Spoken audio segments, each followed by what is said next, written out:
জলবায়ু পরিবর্তনের কারণে বাড়ছে বৈশ্বিক উষ্ণতা, যার ক্ষতিকর প্রভাব পড়ছে সারা বিশ্বে। তবে সবচেয়ে বেশি ক্ষতিগ্রস্ত হচ্ছে বাংলাদেশ সহ উন্নয়নশীল দেশগুলো।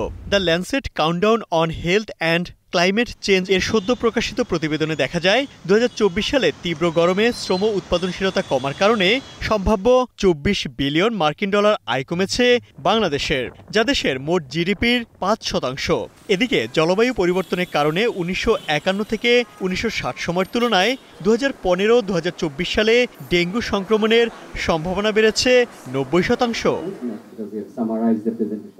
বৃহস্পতিবার ঢাকা ব্র্যাক সেন্টারে এক অনুষ্ঠানে প্রতিবেদনটি প্রকাশ করা হয়।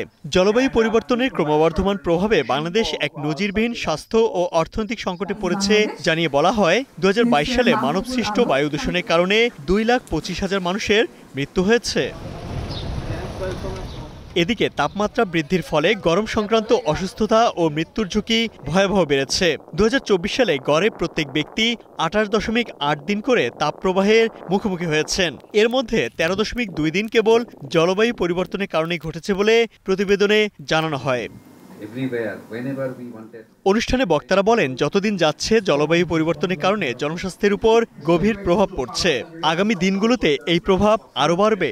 গত ১০০০ বছরে যা হয়নি, আগামী ৩০ বছরে তার থেকে বেশি হবে। কাজেই এই sea level rise and salinity coastal বেল্টে, কোস্টাল এরিয়ার লোকজনের জন্য ইজ ভেরি ইম্পর্টেন্ট। পৃথিবী জুড়ে সি লেভেল রাইজকে ইম্পর্টেন্ট মনে করা হচ্ছে। বহু দ্বীপ দেশ থাকবে না, ডুবে যাবে। আমাদেরও তো নিঝুম দ্বীপ ডুবে যাবে, হাতিয়া সন্দ্বীপ ভোলা। আরেকটা বড় জিনিস হচ্ছে সিজন চেঞ্জ। আমাদের ৬ ঋতুর দেশ এখন ৪ ঋতুর দেশে পরিণত হচ্ছে। প্রতিবেদনে বলা হয়, ১৯৯০-এর দশক থেকে তাপপ্রবাহের তীব্রতা ও স্থায়িত্ব দ্রুত বেড়েছে বাংলাদেশে। তাপজনিত কারণে ২০২৪ সালে ২৯ বিলিয়ন সম্ভাব্য কর্মঘণ্টা ক্ষতি হয়েছে, যা ১৯৯০-এর দশকের তুলনায় ৯২% বেশি। Imtiaz Ahmed, star news, Dhaka.